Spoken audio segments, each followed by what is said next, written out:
Assalamualaikum warahmatullahi wabarakatuh. Perkenalkan, nama saya Wada Rizky Aningsi dengan NIM O1A1201127.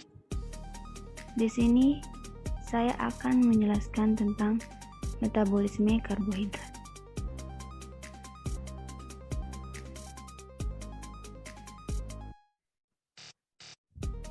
Materi tentang metabolisme karbohidrat yang pertama yaitu definisi glikolisis, glikogenesis, glikogenolysis, gluconeogenesis. Yang kedua, menuliskan dan menjelaskan siklus glikolisis, siklus Krebs, rantai respirasi atau transport elektron. Yang ketiga, menunjukkan dan menjelaskan hubungan metabolisme karbohidrat, lipid, asam amino. Yang keempat, menjelaskan metabolisme di tubuh manusia. Yang pertama, proses glikolisis aerob dan energi yang dihasilkan satu glukosa. Yang kedua, proses glikolisis anaerob dan energi yang dihasilkan satu glukosa. Yang pertama, definisi glikolisis. Glikolisis berasal dari kata gliko yang berarti gula dan lisis yang berarti penguraian. Glikolisis merupakan proses penguraian gula 6 karbon menjadi 2 molekul asam pirufat berkarbon. Yang kedua, glikogenesis. Glikogenesis adalah pembentukan glikogen dari glukosa.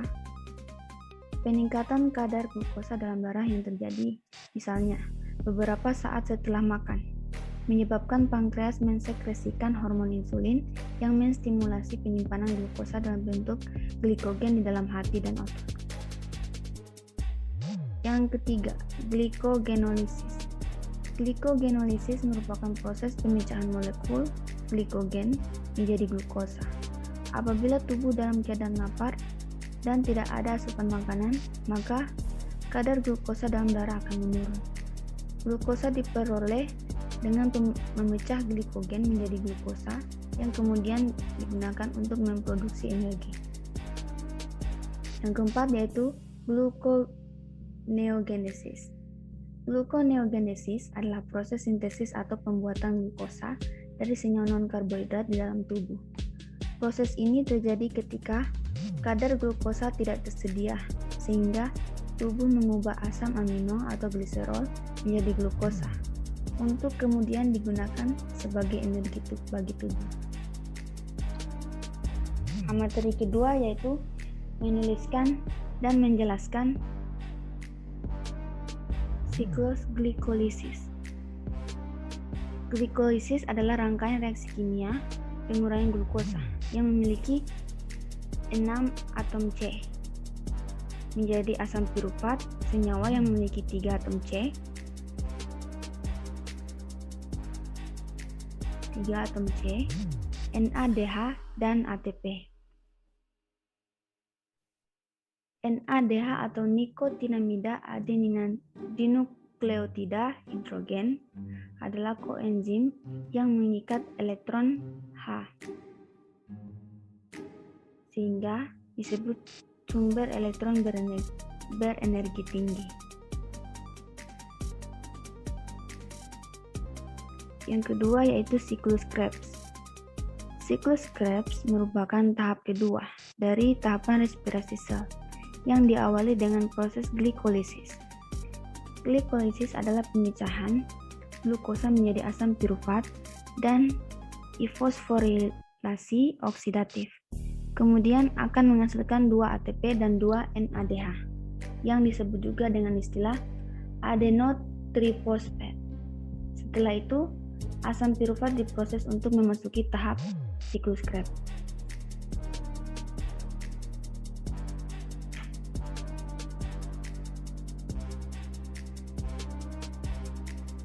Yang ketiga yaitu rantai respirasi atau transport elektron.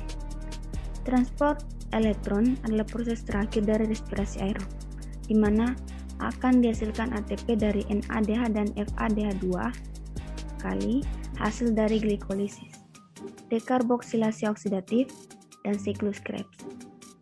Transport elektron terjadi di membran dalam mitokondria Di membran ini terdapat bagian-bagian penting yang berperan sebagai penerima elektron, yaitu kompleks 1 protein, kompleks 2 protein,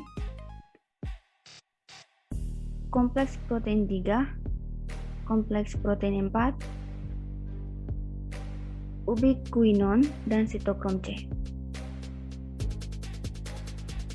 Materi ketiga yaitu hubungan metabolisme karbohidrat, lipid, dan asam amino. Hubungan dari metabolisme tersebut yaitu mereka akan di metabolisme yang hasil akhirnya menjadi asetil-CoA. Asetil-CoA di mana asetil-CoA merupakan substrat untuk siklus Krebs. Kemudian dari siklus Krebs ini dihasilkanlah CO2.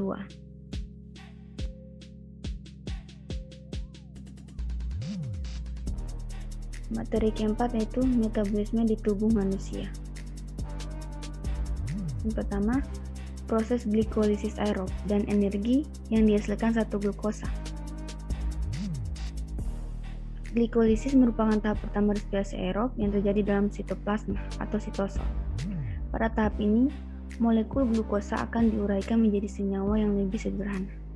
Hasil penguraian molekul glukosa pada glikolisis berupa 2 molekul ATP, 2 molekul asam pirufat, dan 2 molekul NADH.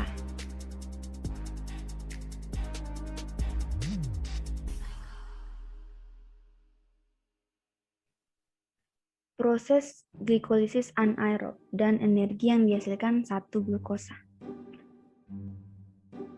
Respirasi anaerob adalah reaksi perombakan karbohidrat.